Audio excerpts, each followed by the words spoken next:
शगुन अपनी माँ के साथ पूर्वांचल के एक गांव ओकिलापुर में रहता था। माँ, मैं भेड़े चराने जा रहा हूँ। ठीक है बेटा, जा।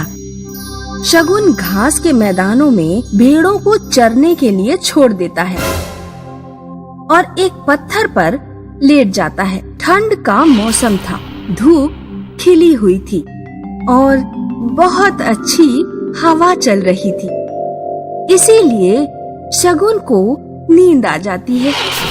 जब वो जागा तो उसने अपनी भेड़ों को गिना। एक भेड़ गायब थी। शगुन भेड़ के पैरों के निशानों का पीछा करते हुए जंगल पहुंच जाता है। उसने देखा भेड़ एक बाबा के पास खड़ी है। बाबा भेड़ को घास खिला रहा था। आओ बेटा, तुम तो बिल्कुल अपने पिता की तरह दिखते हो।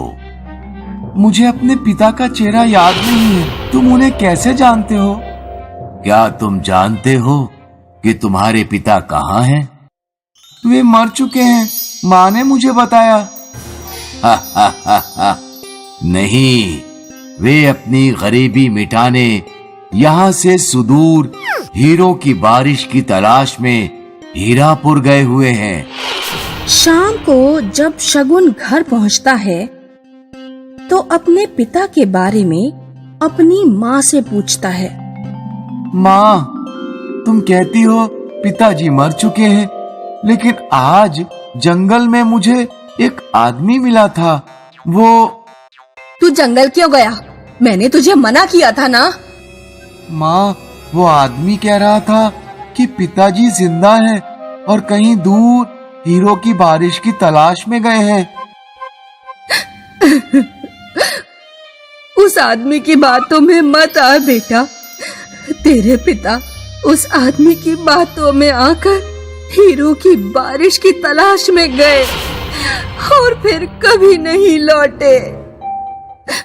मैं नहीं चाहती कि तेरे पिता की तरह मैं तुझे भी खो दूं। मेरी जिंदगी में कोई मकसद नहीं था, लेकिन अब एक मकसद है। परिणाम कुछ भी हो, लेकिन मैं पिताजी की तलाश में जाऊंगा। अगले दिन शगुन बैग टांगकर हीरापुर की ओर निकल पड़ता है। जंगल पार करके एक खतरनाक नदी पड़ेगी। नदी पार करने के बाद एक और भयानक जंगल पड़ेगा और फिर एक जानलेवा रेगिस्तान। इन्हें पार करके तुम हीरापुर पहुंच पाओगे। बहुत सावधान रहना, रास्ते में कई खतरे आएंगे। तुम मेरे साथ क्यों नहीं चलते? बेटा, मैं बूढ़ा हो चुका हूँ, हीरो का क्या करूँगा? शगुन जब पहला जंगल पार करके नदी पर पहुँचता है तो उसे एक लड़की मिलती है। क्या तुम भी हीरापुर जा रही हो? हाँ, मेरे पिता बीमार हैं। उनका इलाज कराने के लिए बहुत पैसों की जरूरत है। हीरो की बारिश ही मेरी एकमात्र उम्मीद है।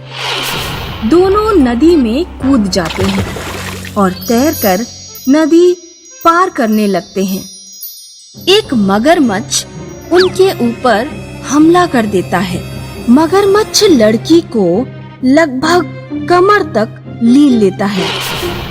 शगुन अपने बैग से एक चाकू निकालता है और नदी में घुसकर मगरमच्छ का पेट चीर देता है। तभी लड़की मगरमच्छ के मुंह से बाहर निकल पाती है। दोनों नदी पार कर लेते हैं। मेरी जान बचाने के लिए शुक्रिया। तुम्हारा नाम क्या है? मेरा नाम करिश्मा है।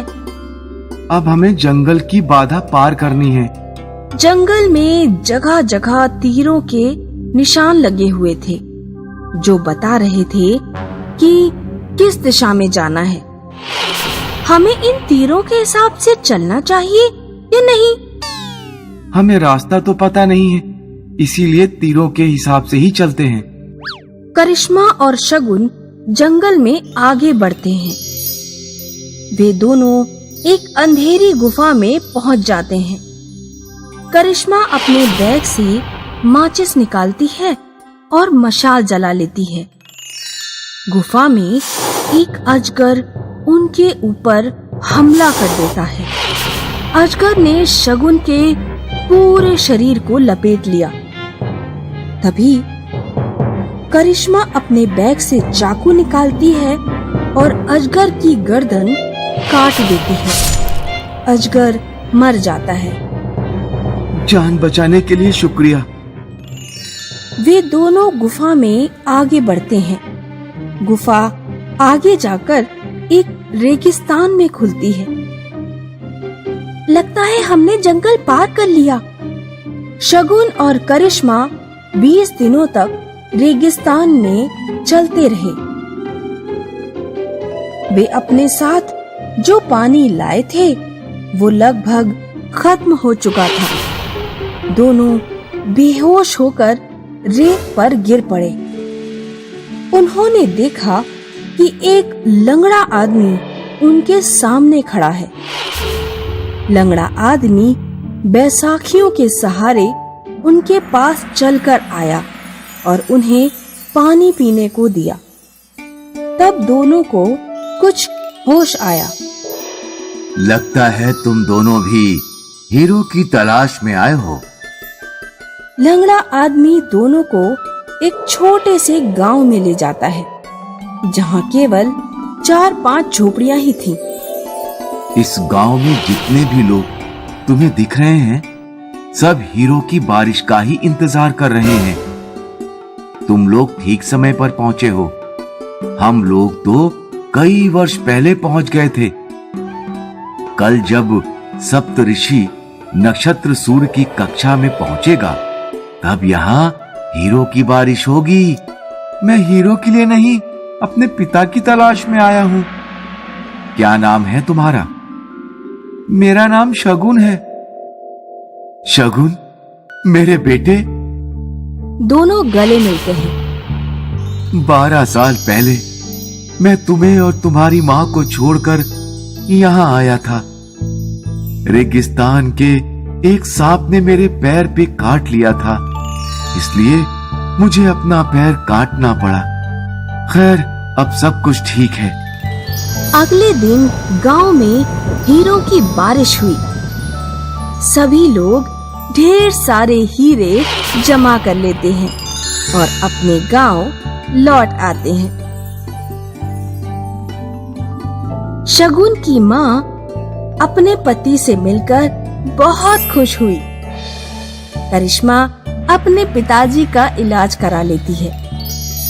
शगुन और करिश्मा शादी कर लेते हैं और खुशहाल जीवन बिताने लगते हैं। कबीरपुर गांव में अलीना और समाया नाम की 2 बहनें अपनी माँ के साथ रहती थी। हालांकि दोनों बहनें बहुत खूबसूरत थी, लेकिन अलीना जहाँ घमंडी और कठोर स्वभाव की थी, वहीं समाया विनम्र और दयालु थी। माँ, आज ये कुत्ता फिर मेरे कमरे में घुस आया और इसने अपने गंदे पैरों से मेरे कपड़े गंदे कर दिए। ठहर जा, अरे डंडे से मार मार कर तेरा कचूमर बनाती हूँ।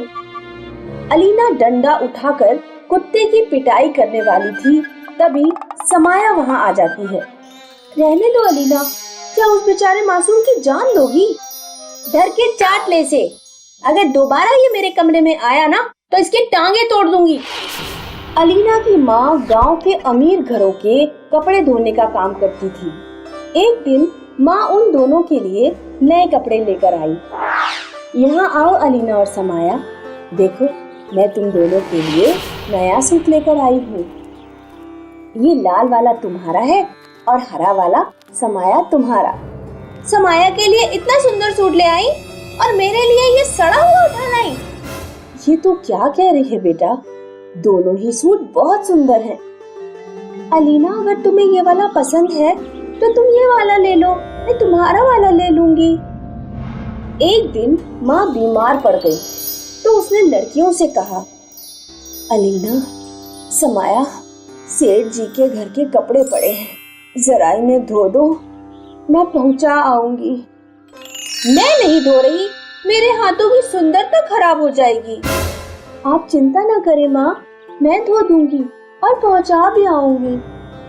कुछ दिनों बाद माँ की मृत्यु हो जाती है। कुछ दिन तो बैंक में जमा पैसों से अलीना समाया का खर्चा चल जाता है, लेकिन फिर बैंक अकाउंट के पैसे भी खत्म हो जाते हैं। अलीना, मैं एटीएम से आ रही हूँ। आज एटीएम से पैसे नहीं निकले।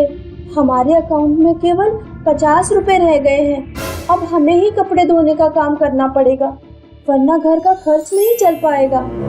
तूने मुझे अपने जैसा उल्लू समझा है जो मैं कपड़े धोने का काम करूंगी? मैं कौशल से शादी करूंगी। ये शादी करने का सही वक्त नहीं है। पहले तो अपनी पढ़ाई तो पूरी कर लेती। और कौशल अच्छा लड़का नहीं है। मैंने कई बार उसे जुआ खेलते हुए देखा है। मेरी शादी के बीच में तू अपनी टांग मत अड़ा, और कौशल यही रहेगा हमारे घर पर। अलीना कोर्ट में जाकर कौशल से शादी कर लेती है। कौशल की नजर अलीना और समाया के मकान पर थी। कौशल मन में सोचता है कि अगर मैं किसी तरह समाया को घर से निकाल दूं, तो इनका घर हड़पने में आसानी रहेगी। अलीना देखो, मैं आज तुम्हारे लिए क्या लाया हूँ, सोने का हार। अरे वाह, ये हार तो बहुत खूबसूरत है। मैं इसे करवा चौथ वाले दिन पहनूंगी। जब रात में अलीना और समाया सो जाते हैं, तो कौशल चुपके से सोने का हार समाया की तकिया के नीचे रख देता है। अगले दिन अलीना जब सोकर उठती है, तो वो देखती है कि अलमारी से हार गायब है। हाय राम, मेरा हार कहाँ गया? समाया के कमरे में ढूंढो, जरूर उसी ने चुराया होगा। अलीना समाया के कमरे में जाकर हार ढूंढती है, तो उसे तकिया के नीचे हार मिल जाता है। मुझे नहीं पता ये हार यहाँ कैसे आ गया। अरे चोर झूठी मक्कार। अलीना, हमें इसे घर से निकाल देना चाहिए। अलीना और कौशल समाया को धक्के मारकर घर से बाहर निकाल देते हैं। माँ, तुम कहाँ चली गई? अब मैं कहाँ रहूंगी? समाया गांव के एटीएम के सामने बैठ जाती है और रोती रहती है। तभी एटीएम से एक आवाज आती है। सुनो लड़की, मैं एक जादुई एटीएम हूँ। मेरे अंदर एक जिन्न की आत्मा का वास है। मैं जरूरतमंदों की मदद करता हूँ। बताओ, तुम्हें कितने पैसे चाहिए? बस मुझे इतने पैसे दे दो कि मैं अपने लिए एक छोटा सा घर खरीद सकूं। अपने खाने पीने का खर्चा मैं कपड़े धोकर निकाल लूंगी। जादुई एटीएम समाया को 1 लाख रुपए देता है। समाया उन पैसों से अपने लिए घर खरीद लेती है। उधर कौशल अलीना के साथ रोज मारपीट किया करता। वो अलीना से घर के कागजात छीन लेता है और घर जुए में हार जाता है। समाया ठीक कहती थी, तू जुआरी है, तूने हमारा घर छिनवा दिया। अभी तेरे पास मंगलसूत्र तो बचा है। कौशल अलीना से मंगलसूत्र भी छीन लेता है और गांव छोड़कर चला जाता है। गांव की एक लड़की समाया को जाकर सारी बात बताती है। कौशल, तुम्हारा घर जुए में हार गया है। क्या? उस घर के साथ हमारे मम्मी पापा की कितनी यादें जुड़ी हुई थी। अब वो घर किसके पास है? कल्लू के पास। समाया कल्लू के पास जाती है और उससे घर वापस देने की विनती करती है। 5 लाख दे दे, घर ले ले। समाया रोती हुई जादुई एटीएम के पास जाती है और 5 लाख मांगती है। जाओ, अपना पुराना घर खरीद लो। ये लो 5 लाख। समाया 5 लाख कल्लू को देकर अपना पुराना घर वापस ले लेती है। उधर अलीना की हालत भिखारियों जैसी हो गई थी। एक दिन जब अलीना गांव के बाजार में भटक रही थी, तो समाया की नजर उस पर पड़ गई। अलीना, मेरी प्यारी बहन, तुमने अपनी ये क्या हालत बना रखी है? मुझे माफ कर दो समाया, तुम सही थी। कौशल ने हमारा घर जुए में लुटा दिया। हाँ मुझे सब पता है, लेकिन वो घर मैंने खरीद लिया है, अब चिंता की कोई बात नहीं है। समाया जादुई एटीएम से 2 लाख निकालती है और अलीना की एक अच्छे से घर में शादी कर देती है। समाया जिन सेठ जी के घर कपड़े धोती थी, उनका लड़का समाया को पसंद कर लेता है और समाया के सामने शादी का प्रस्ताव रखता है। समाया सेठ जी के लड़के से शादी